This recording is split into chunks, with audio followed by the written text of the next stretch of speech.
pernikahan itu sendiri untuk bertujuan untuk membangun keluarga yang sakinah, mawadah dan warahmah. Sebelum kita melakukan proses ijab kabul, tentunya ada hal-hal yang perlu kita persiapkan. Sebelum ke proses itu, maka ada yang namanya pranikah, proses pranikah, di mana proses itu berupa ta'aruf. Kita harus melakukan perkenalan kepada baik itu wanita kepada mempelai pria dan pria kepada mempelai wanita. Setelah ta'aruf, setelah CP kita diterima oleh pihak yang ingin kita niatkan untuk melangsungkan pernikahan, maka akan adanya yang namanya khitbah. Khitbah di sini itu di mana pria mendatangi wanita dan mengatakan menyampaikan niat baiknya untuk melamar si wanita. Lalu terjadilah akad. Akad itu adalah ijab kabul di pernikahan di pernikahan itu. Lalu setelah akad maka adanya walimah. Walimah ini sendiri sebenarnya tidak wajib. Jatuhnya itu sunnah bagi teman-teman yang mungkin memiliki rezeki yang banyak atau rezeki yang ada sedikit, boleh untuk melakukan walimah, tapi bukan suatu keharusan untuk melakukan walimah atau resepsi. Zaman modern kita mengatakan resepsi. Rukun atau syarat dalam pernikahan itu sendiri harus adanya mempelai wanita dan mempelai pria. Tidak mungkin dong kita menikah tapi tidak memiliki pasangannya. Yang kedua, bagi perempuan harus memiliki wali, karena yang menikahkan kita adalah wali. Jika ayah ataupun saudara laki-laki kita tidak siap untuk menikahkan kita, mereka bisa memberikan hak walinya kepada wali hakim, yaitu penghulu. Lalu adanya 2 orang saksi untuk menjadi saksi pernikahan kita, apakah pernikahan kita itu sah atau tidaknya. Setelah rukun itu, setelah syarat-syarat dan rukun yang telah terpenuhi, maka bolehlah kita melakukan prosesi pernikahan. Dalam pernikahan itu ada beberapa hikmah, yang salah satunya untuk menjaga kehormatan kita. Menjaga kehormatan di sini menurut saya yaitu menghindarkan kita dari hal-hal yang berbau zina, di mana tentunya di dalam pernikahan hubungan suami istri baik itu bersentuhan itu menjadi suatu ibadah atau mendapatkan pahala.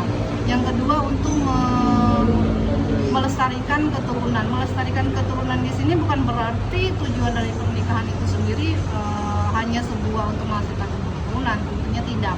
Melestarikan keturunan itu untuk agar ada keturunan yang sah dari sebuah pernikahan, agar nasab si anak itu jelas. Karena jika tidak adanya pernikahan lalu terjadinya kehamilan di luar nikah, maka itu akan mempengaruhi berdampak pada nasab si anak. Tidak ada cap yang namanya anak haram ataupun anak halal ya. Kembali lagi, jadi jika sekarang gini, banyak banget kan teman-teman kita mendapati mungkin baik si pria ataupun wanita yang tidak dapat memberikan keturunan kepada pasangannya.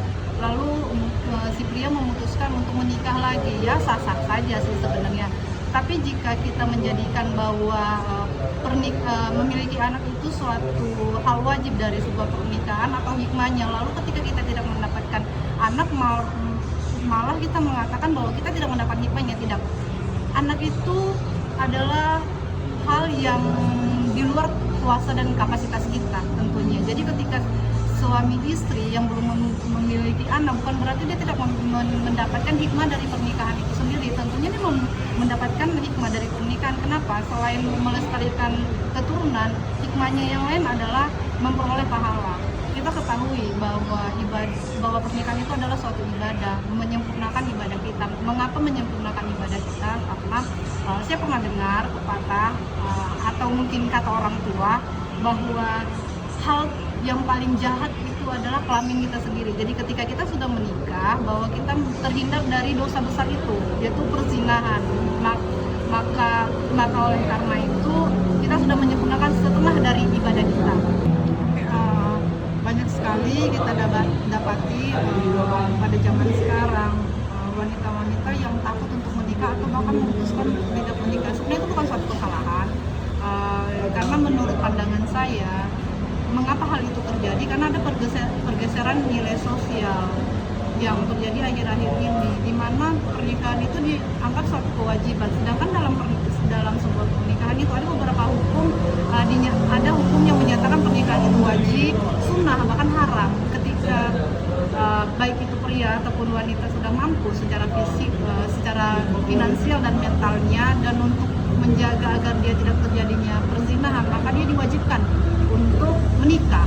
Lalu ketika baik itu pria ataupun wanita yang secara batin maupun lahir telah siap, tetapi dia mampu menahan godaan daripada perzinahan itu, maka dia dinyatakan untuk sunnah dalam melangsungkan pernikahan.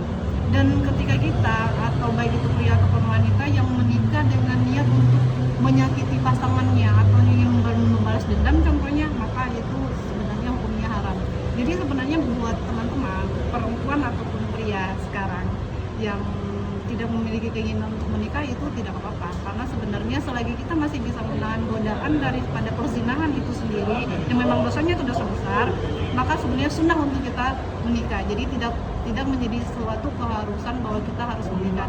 Tetapi bagi teman-teman yang memang telah siap untuk melangsungkan pernikahan dan takut terjadinya perzinahan, yang pastinya ada proses perzinahan itu dalam berpacaran, itu tidak boleh. Jadi saya sangat menyarankan untuk lebih baik menikah. Baiklah, pembahasan mengenai pernikahan itu saya sudahi sampai di sini saja. Wassalamualaikum warahmatullahi wabarakatuh.